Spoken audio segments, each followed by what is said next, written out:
I think people are going to be willing to give Ashes a chance because of how ambitious it is. And, Exactly. even if the game is not perfect, there may be enough player driven content in the game to make it worth it to play.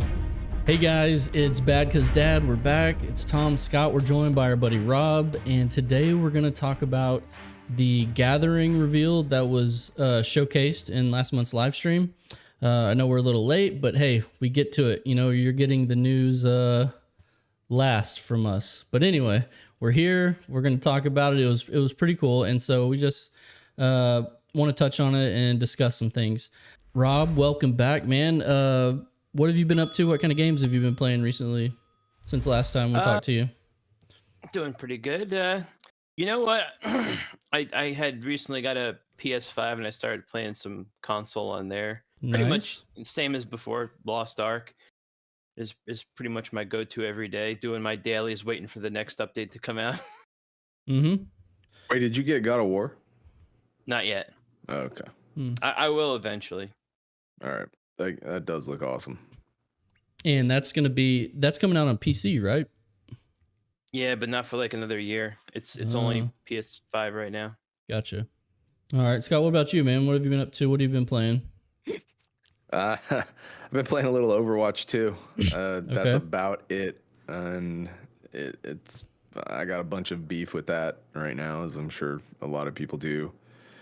But other than that, man, I just haven't had the time to really play much and the energy. And I've just been, if Spot or Mikey's on and wants to play a couple games or two, I'll jump on for that because it's familiar. Doesn't require a lot of thought or preparation. I can just get in there and shoot the shit for a little bit, and then. What do you think about it? Like with the new monetization system and stuff, does it bother you? You're like, whatever. Yeah, it does, and I don't know if it's necessarily fair because all the games today, the main ones that people play, especially shooters, the battle pass is kind of like the staple of it now, and I think a lot of Overwatch players, myself included, are having a little difficulty with this shift from how it was to now what it is. Not that I played the game to get loot boxes or skins or the what was it?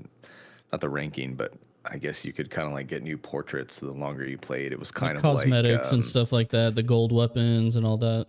Yeah, prestige.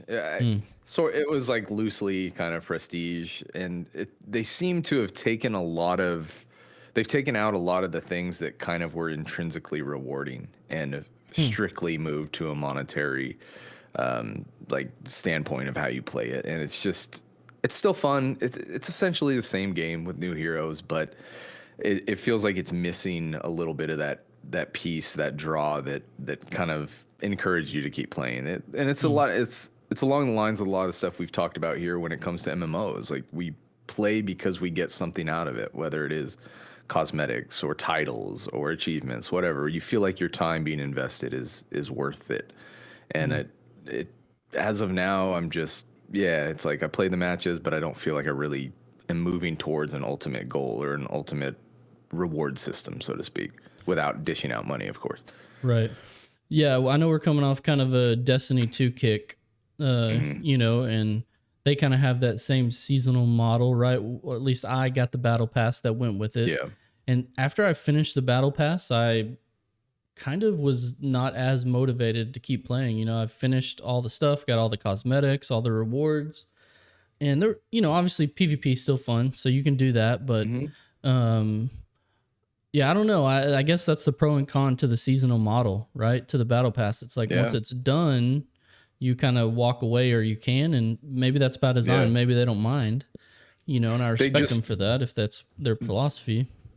In my opinion, they unnecessarily removed aspects of the game that people liked. And I wasn't one to buy loot boxes, but hey, after playing a few games and leveling up, it was fun to get a loot box and to just get, even if it was dumb shit all the time and not necessarily a cool skin, it was still rewarding. And it's like, that's really not there anymore unless you buy the battle pass each time, right? Which is really kind of overpriced, especially like the skins in general. They're charging $20 for one skin or something. At least in a game like Warzone, if you spend $20, you're typically in most cases you're getting like a skin, a couple guns, an emblem. You're getting a few things, but for just one skin that you really don't even see most of the time. Right. Yeah, it's just it has a big sense of greed to it, and while I understand their goal is to make money, they are a business, it just seems a little over the top for me.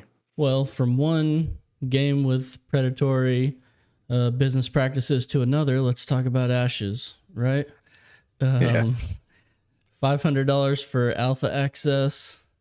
No, I'm just kidding. They're not going to have loot boxes, so that's good. Yeah. Just going to be straight sub, which is nice, I think, for a change for an MMO. But it's going back to the roots. Yeah. That's what our older generation here is kind of used to. Yeah, I'm joking about that. Ashes fans, don't roast me. Although I did see that the Riot MMO lead just came out and said it is going to be free to play with only cosmetic cash shop to fund the game. So I'm guessing they're trying to follow the League of Legends model, but Yeah. I mean, I don't know if that works in MMOs. I mean, Guild Wars kind of has that, but they've kind of struggled over the years for money. It feels like to put out consistent content sometimes. Right. So I'm not a fan. I mean, we did that video a while back on the caches of creation, and yeah, I'm still, maybe it's just that I'm old now, man, and I like the original model. But I know they're charging. What did you buy Alpha 2 yet? Isn't it like $70 or something? I haven't. No, it's more than that. I think it's almost 200, maybe 250 to get into the Alpha. I mean, too. Yeah, I don't know. I don't feel too good about that. Just from like an ethical standpoint, it's not to be necessarily fair, the money, but the creator Steven said, "Hey, don't buy it. Like, this isn't to fund the game. Like, the game is funded to completion." You know, so I don't know. Yeah, I guess it's to limit the amount of people who are getting in and testing. I guess they don't want everyone who wants to play the game in at one time. How would you manage that? But still, either way. Yeah. So I don't know. Maybe it'll be a business write-off for the BadCuzDad expense account if I pick that up. And these are things we'll still assess as time goes on. Nothing is set in stone yet, so we'll kind of weigh that when the time comes. Yeah. Well, the Gathering showcase didn't dissuade me from wanting to put down 250. It definitely, piqued my interest more. So I guess let's start with you, Rob. What was kind of your big overall impressions when you saw the Gathering revealed? Did you think like it's not that much? This is kind of meh, or was it like, hey, this is something cool. This makes me want to play the game even more? No, I thought it was really cool. I like I particularly like the animation of the tree falling down, and how it looked so much more natural than you see in most other games.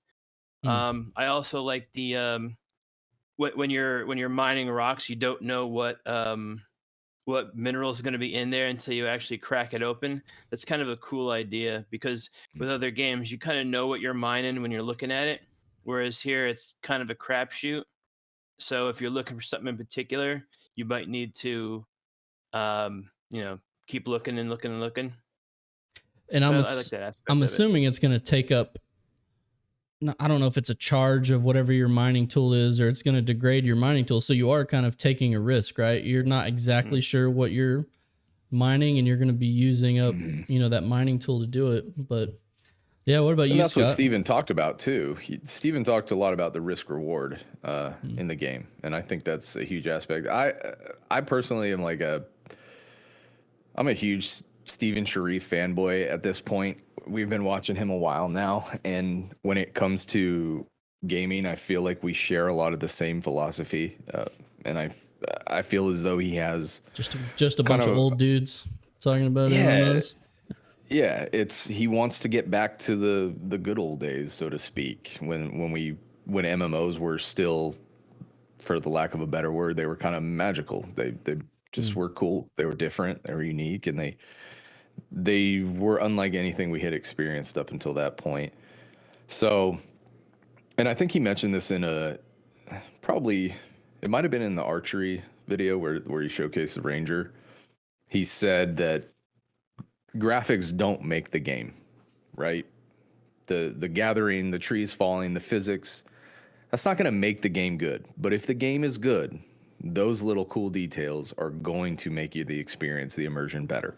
So when I see things like that, I'm just excited because it's adding on to my excitement for the game already, and how the foundation is going to be, and then all these little nuanced aspects that could just make it more engaging and fun, no matter what you're doing. Yeah, you hit the nail on the head for me. It's immersion, right? Like Rob said, like just the animation of the tree falling, like maybe that is in single player games somewhere. I mean, I'm not into a big, into crafting games, so I don't know, or gathering games, but like when I saw that, my big point of reference is always ArcAge because it had a similar system. You could chop down trees in the open world and all that stuff. But it kind of just fell and like disappeared after a second, kind of a thing, but this is like highly immersive. I'm hoping even they take it a step further, and maybe, I know they were speeding up the regeneration, you know what I mean, and all that, but I'm hoping maybe you see like the tree stump there for a certain amount of time. So if someone comes through behind you, they see like, oh, someone's been on a warpath of chopping down trees through this section of the forest. That's how Valheim was, right? Oh, really? Rob? When you plant it, they'd like be little sproutlings. Yeah. I think there was like a time thing where in like 4 hours it would become a full size. Yeah. tree. I remember when we built on our main base, I had laid the ground, and you remember I built like the trees all in the back.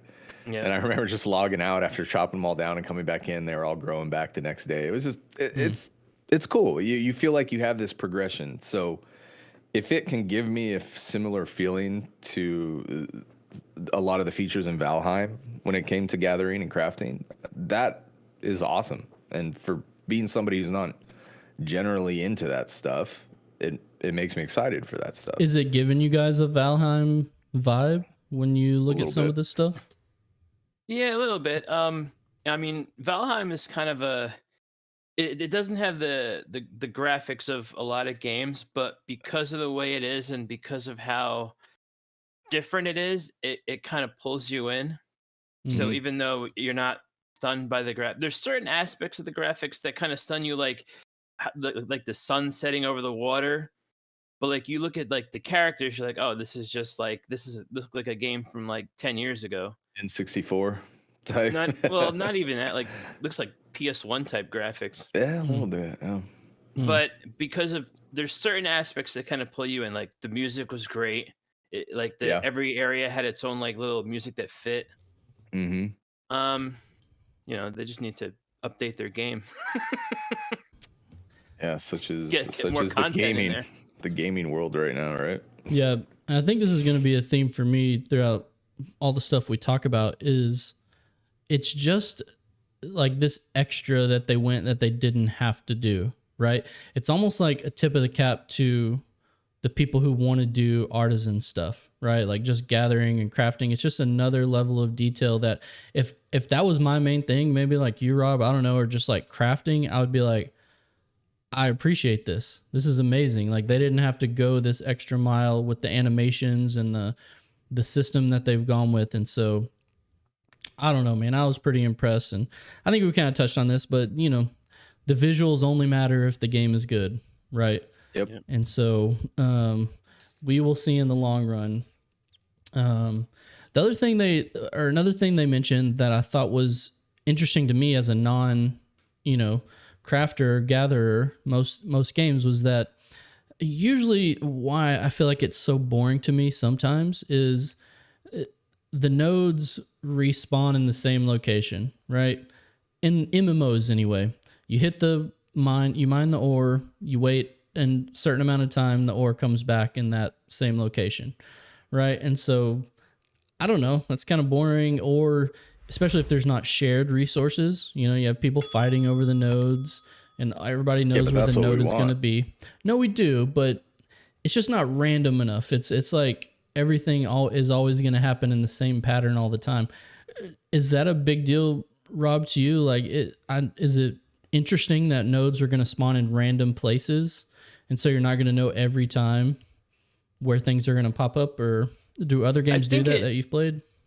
It definitely makes sense for certain, what's it called? Like certain resources, like trees can grow anywhere. You know, a seed falls from a tree, it can grow anywhere.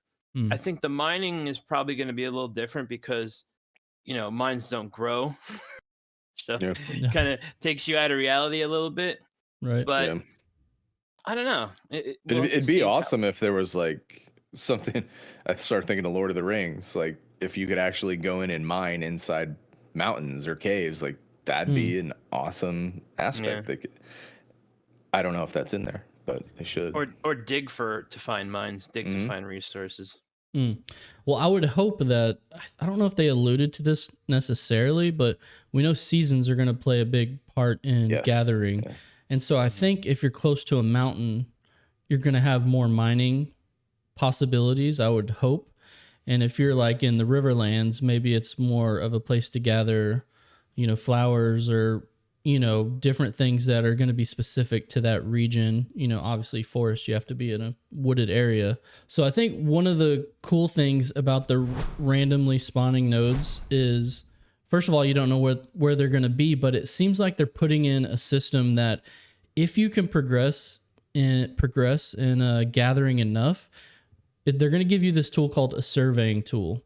And so what that's going to do, it seems like, is going to allow you to survey a certain area of land to maybe find out where some of those random spawning nodes are, and maybe even identify some of those nodes.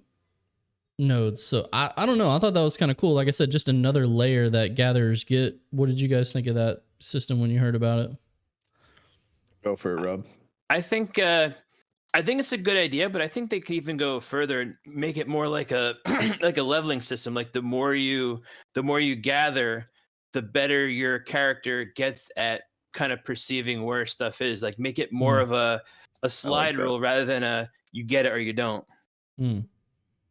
I think they did mention that. I'm trying to remember exactly. Maybe they said the more you leveled it up, maybe you got more, like they called them like pylons, like more areas that you could put out to encompass the area you wanted to survey. And I know, like in Valheim, what they do is like, so if you as you chop down trees, every you know, I don't know, 100 chops or whatever it is, you get a little bit better, you get a little bit better, you get a little bit better. Right. And to the point where if you max out like 2 swings and you chop down an entire tree, they could maybe do something like that where you just progressively get better as you're actually doing the gathering. I know in ArcAge, they did have a system, and I know Steven's taken a lot of influence from ArcAge, but they did have a progression path through your gathering. So I think there was maybe 2 areas similar to Ashes. You could max out like 2 areas. So I did mining. So as I put points into my mining path or just points into that mastery, I was able to mine faster. So if I started hitting a node at the same time as someone who wasn't as high as me, I would get the node because I would finish the mine faster. And then also, the higher you get, the mine would yield more resources the higher your level was, kind of a thing. And then in the ArcAge system, you would mine a node, and then there was a chance that a special node would spawn, like in that right on top of that node, like for an even rare thing. And so it was all tied to the progression. Like the more you were progressed in that area, the higher chances you had for all of that stuff. So I think Ashes is going to have a deep progression system through, like whether it's gathering or artisan, you know, crafting, I hope. And I hope that surveying is a big part of it, because I'm going to be a gatherer. I think, Scott, right? We've talked about that. Yep. Me and you, we're going to be out in the world. We want to gather stuff, chop down trees. So as me and you are leveling up fight over those resources, 100%. So as we're leveling up our, you know, mining or lumberjacking or whatever it is, we can also, I'm hoping surveying is like its own track that you can maybe invest in. Like if we want to figure out, hey, where are more of these rare mining nodes that we want to get, and we can just like an extra layer of gameplay for gatherers or crafters or whatever.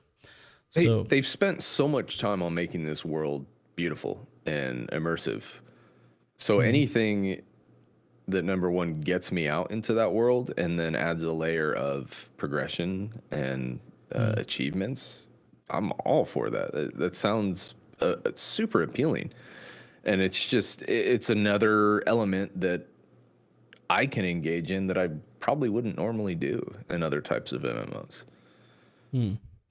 Yeah, so I don't know. I think it's going to be a cool system, it seems like to me. But then I think the question that we kind of asked the last time we talked about crafting is like, how do you balance? How do you make sure crafting is as good as gathering, is as good as processing, kind of a thing? There's going to be a lot of moving parts here to see if they get it right. And in most games, like I said, I didn't play Valheim, but most of the time, that's all kind of lumped into the same bucket. Like, you know what I mean? Like gathering and all that is kind of the same. You get the same XP. So hopefully they'll have meaningful paths for all of them. The difference here that I think is going to be both problematic and quite interesting to spectate when this game does come out is for a game like Valheim, they could tweak as they went along and it wouldn't really affect the gameplay. There was really no balance issues. But when this game comes out, I expect a lot of tweaks that will have to be done because I am fully expecting somebody's going to figure out where to craft everything or where to get the best resources and how to craft it the most efficiently. And there is going to be severe imbalances. I mean, we've seen this in games before and in pre-existing games that have been around where they come out with a new feature and it just completely, you remember that thing in Star Wars where you could like make a macro on the gambling machines or something and people became billionaires? Well, there's been a lot of issues with people duping the game to be billionaires in Star Wars. So right. Inflation's out of control. I'm talking about something like that. Yeah. I'm talking about it. Right. Yeah, somebody's going to figure out the most efficient way to do it. And kudos to them. I mean, those kind of people are smart in their own way that figure out the games like that. But when they're promising this many different intricacies, there's just bound to be imbalances. Yeah, we know a few people who may or may not have been permabanned for exploiting a few of those bugs in Star Wars, but no names. Anyway, speaking of balance, this next one is probably the most I don't even know what to say, groundbreaking or like interesting mechanic that they are trying to pull off, and I think it goes hand in hand with kind of the intricacy of the node system. I know we've shown on here before, like their node system test where you just see it, they run a simulation over time of nodes rising and falling and XP and all that. Well, they're introducing this thing called, I don't know exactly if this was the name of it, a land management system or land management score. So every zone is going to have its own score that goes with it to the health of the zone as far as the gatherables of the zone or even the animals or whatever, the things that you can hunt in that zone. So for example, one of the things he said was, look, if you chop down too many trees in that zone and you don't give the time for trees to grow back, the land management score is going to drop. And in doing that, less trees are actually going to come back. Or if you over hunt an area, for example, if you take out a bunch of, prey animals, then the predators are not going to have enough prey in that area. And so then the predators are going to decrease as well. So there'll be less wolves if you hunt all the birds or whatever in the area or, rabbits or something. And so then you won't be able to gather as many wolf pelts in an area, or if the trees don't grow back. And so there's going to be this sliding scale land management score that ties into every zone. And so that may impact like, hey, we're in a zone where maybe we're citizens of a node somewhere and we want to be, we need this resource, but hey, all of a sudden this area is like mined out. Like we can't get the stuff we need here. then we're like, hey, we got to move. We got to go somewhere else where we can get this stuff. And so I think that is going to create an interesting gameplay mechanic where you're going to see people needing to get out into the world and maybe traverse to other parts of the world to get materials that could be scarce, either from people taking all the resources in your area and your zone being poor for resources now, or that specific resource or whatever. Obviously if you're in a desert node, you're going to have to travel somewhere to get lumber anyway. You know what I mean? Either to buy it on an auction house or to go get it somewhere. But this is another thing where I'm like, is this like too much? Is this like, this sounds kind of insane. Like this could be its own game. This is like farming simulator, you know what I mean? Or something. Yeah, it's like farming simulator, civilization, all rolled into one. This has always been my biggest worry of this game. First of all, I completely admire them for trying to even take on that level of complexity and innovation.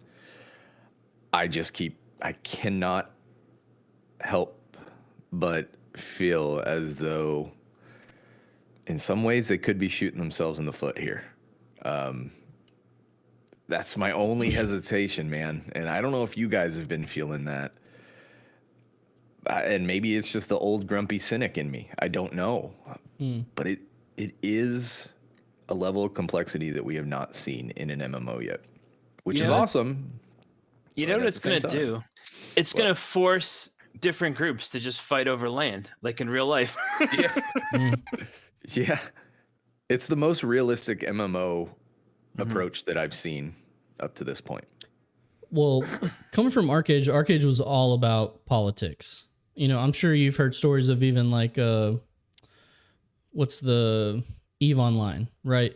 Like you've heard the stories of the politics of trying to control areas and do things. And Arcade was pretty similar to that in a lot of ways. And so, even old school WoW guilds controlling areas to get certain resources, you know what I mean? So I do think it is going to be like that. And I think you're going to need someone in your guild with good communication skills, right? Because you're going to have to be forming alliances or with other groups, you know what I mean, to ensure things work. But I think that's what Steven's going for. Like this isn't a theme park game, right? This isn't a on rails. You go do this quest, you go do this, you go do that, and you've beat the game. It's you kind of. And I think this could simultaneously be its biggest strength and weakness, and it all depends on. I think it's timing, honestly. Whenever it comes out, what other games are out, where the kind of gaming hive mind is at that point in time, it could really hit, but it could also crash and burn pretty quick if it's too much. This is kind of a side note, but I would say my worry is not for me. Well, so personally, I like the subscription model. I think that's the best model because constant funding of the game can have them to have a consistent cadence of content that they put out, right? However, I would have said the same thing when WildStar came out. You know what I mean? They went with a subscription model, and I was like, that was the last game I was really hyped for, and I can't let myself get hype anymore after what happened there. But it just didn't make it. They went free to play pretty fast. And it was executed poorly. Right? And I think the timing was also bad again. That's why I mentioned timing. But at the same time, too, like when Star Wars came out in 2011, right? There were no free-to-play MMOs. Like, that really wasn't a thing yet.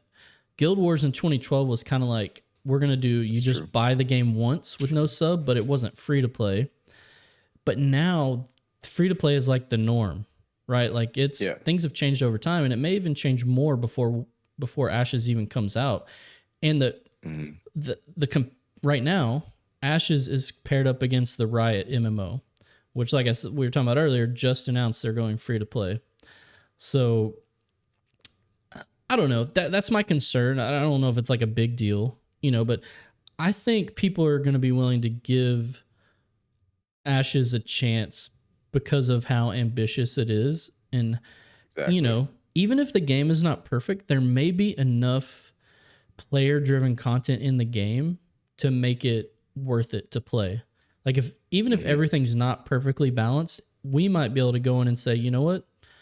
That's fine. We still have goals that we can do. We can Rob our crafting overlord is going to say, look, we still can go after this. I need you guys to get this material. We need to do this processing, regardless of what anyone else in the game is doing. We want to build a ship. We want to take goods over here. You know what I mean? We want to fish. We want to kill this world boss. So even if it's not perfectly balanced, I don't think that's what they're going for totally. And I think too, did I cut you off? Finish no, your you're thought? good. Sorry. Go ahead. If I did. Okay. I was going to say, like, we might be looking at this too myopically. Like, we're going into it with an already established understanding of how maybe we think MMO should work. And we keep talking about here, like we just said a couple minutes ago, we're going to be all fighting each other, just like real life. But maybe that's not realistic. What if there's a guild that is purely just a nomadic trading guild? And the server starts to recognize them as that. They have no problem. They don't interfere. They provide supplies. They provide resources. And that's what they become known for. So what if that's a reality? And it's, maybe there are two quote unquote superpowers that constantly go at it. But I think even if that does happen, there's still kind of a niche that every player or group can fill. And we looked at the map. The map is huge. It's not like we're going to be out of luck on finding resources and places to go. But if the world is ever changing, if the environment's changing, then new types of I guess how these different guilds interact is going to constantly be shifting too. And who knows, maybe a guild will suddenly grow and find themselves in a element rich area, and they now become one of the wealthier communities. Like it's all up in the air right now. People watching, we're really just speculating here, and we're talking from our previous experiences and what Steven's saying and how that's all going to eventually just come to fruition. So it has potential, but it also has drawbacks. It seems like they're trying to make all the different parts of the game very symbiotic, right? Like if you're a crafter, you need a PvPer to go either gather. That's a gatherer too who can go fight for areas, or you need people to protect your caravan. Or if you're a PvPer, you have to have someone to craft your stuff. Like you can't do everything on your own in this game. And you need PvEers to go into the dungeons and raids to get rare materials. So 100%. Everybody has a role. Yeah. And so, I don't know. That's kind of all I want to touch on in gathering. I don't know. Did y'all have anything else that stood out on the gathering part before? I kind of want to touch on a little bit of this PvP drama that's going on, just real quickly touch on it. But was there anything else from the gathering stuff that you guys wanted to talk about? I'm kind of good on that. Okay. Rob? Yeah, me too. All I'm pretty good. Let's do this. I'll just recap real quick. We'll make this a short. We won't go too long in this because, like you said, it's symbiotic. It kind of ties in. But so there's a video put out recently. A guy called Lucky Ghost, which I've watched some of his videos in the past, like some of his Guild Wars 2 stuff. But basically, the gist of the video was that you don't actually like this kind of game, and you're not gonna like it. He's like, you don't want to always open. He's like, I did this poll on my channel. I just didn't call it Ashes. I said, would you play a always on open world PvP game? And he's like, 80% of you said no. So I was like, obviously, this got a lot of people in the Ashes community going, right? They were not happy about this because he actually, he tried to say the flagging system was this way. There's a lot of misinformation. He didn't have the system exactly right. You know what I mean? And so he was just like, you're not going to like this game. And he was making like very like stern statements. Like, I know you're not going to like this. Not like you may not like it. And so anyway, a lot of people, some were on his side, some weren't. The gist for me though was that instead of asking for changes, let's like wait and see how it plays out. Right? Yeah. Let's test Alpha 2 and see. but his opinion too, this is what I think a lot of people were caught up on, is basically any interaction where you get killed, he was labeling that as griefing. And I think that's too broad of a term for griefing. Griefing to me is like people are camping your body in WoW or something. Like that's griefing. Griefing is not you're going for a node and one person kills you. That's not griefing. That's like intended mechanics, right? Like you fight. I don't know, Rob, as a person who's not a PvPer, do you have worries that, you know, you're going to get griefed in this game, or is this going to be something that's going to cause you not to play? Or what is even your take on grief? What does griefing mean to you in general? Well, if say, like you said, someone's like camping out my body after I died and keep killing me before I can get it. I'm not a great fighter, but I am very relentless. So they will get tired before I will. I will outlast your douchiness. I will keep coming no matter how many times I die, because I'm not going to let you stop me from playing the game. Well, I would say I was like that at one Black time. Knight from Monty Python. But then get cut off my arm. I got this arm. I would, you know, one point he did bring up in the video, which is true to an extent. He's like, these PvP guilds are like the sweatiest, most degen people ever. They'll stay on 24 hours a day to, you know, because eventually we have to go to work, you know, or something, and they don't. They're probably like kids in college or high school or something. But I think in Ashes one, I think it's going to be fine. Is this corruption system, right? If you kill someone, a green, and if you turn purple to kill a player, to PK someone, and they don't fight back, you instantly turn red, or you gain corruption, right? And if you do this enough times, you will get killed on sight in towns. The guards will kill you. You have a chance, once it gets high enough, to drop your gear, like full gear drop. Your abilities in PvP get dampened over time, so you won't actually do that much damage. Eventually, you'll just get one shot by a noob, you know, a low level. You get more corruption if you kill a lower level person, you know, who's not on your level. I don't know. There's even more stuff that is going to try to disincentivize griefing or killing players for no reason, right? Or just to say, oh, this guy... Disincentivize. Is that a word? Now it is. Yeah. I thought it's decentivize.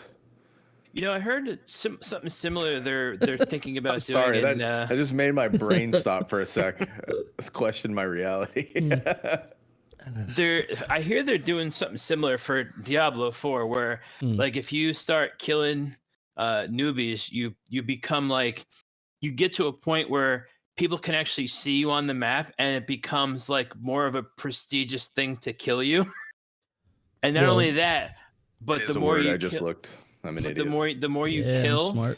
When you go to towns to try and buy from merchants, the prices will start getting raised. So it's actually disincentivizes you from killing new people. Well, I forgot about that. You just mentioned it.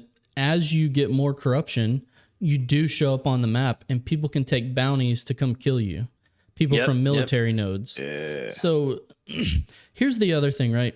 Ashes has so much opt-in PvP that is where most of the PvP is going to be done, right? Caravans, it's opt-in. It's not open. You have to choose to do it. Castle sieges, node sieges, guild wars. Like, the majority of the PvP in this game is not going to be ganking. Like, you know what you're getting yourself into. Correct. Like, is there a chance you could get ganked while you're out gathering? Yes. But the person who chooses to engage with you knows that there's a chance you might not fight back and they could get corruption. You know what I mean? So, yeah. You know, the guy probably had some good points. I'm not saying his video was invalid, you know, right. But I think we need to test, you know, this system first. And I think there's time to iterate to make it, you know, where the penalties are so harsh that, hey, you have to really be sure. If you know someone has a rare material, okay, maybe it's worth getting some corruption to get this thing we really need. And that's, like he said, that's the risk reward. That's the trade-off, you know, that you're going to have or whatever. So I don't know. That was kind of the drama. People went back and forth, you know. People he even said that it would be a like punishable offense, like griefing by the game masters. Correct. Get if you were yourself some crossing dark the side line. points. Yeah. Yeah, if you cross the line, it's a, you know, it's TOS. You could get, you know, timed out or banned or whatever. So I think the system's going to be fine. I'm not that worried if me and you are out gathering and, you know, or whatever. They're kind of trying to incentivize fighting back. Like if you fight back on someone who tries to kill you, you drop less stuff. You know, you have less of an XP debt. So I don't know. I think open world PvP is going to be fun, but there's going to be so much other PvP in the game that is not open world or that's opt-in that I don't think people need to worry that much about PvP always being on in the open world. Guys, thanks for joining us. Like I said, I'm still excited about this game. The gathering seemed cool. Animations were awesome, and like we were talking about, there's still even room for improvement on the animation. So, you know, by the time Alpha gets here, maybe I spend the $250 to get in. We'll see what it looks like. I probably will. I will. But anyway, guys, thank you for joining us. Like and subscribe. It really helps out the channel, of course. Leave a comment too. We want to talk about some more of this stuff in the comment section. What do you guys think about the reveal? Are you excited? Are you not a gatherer? Are you worried about griefing? So I don't know, but we'll see you guys next time. We're out of here.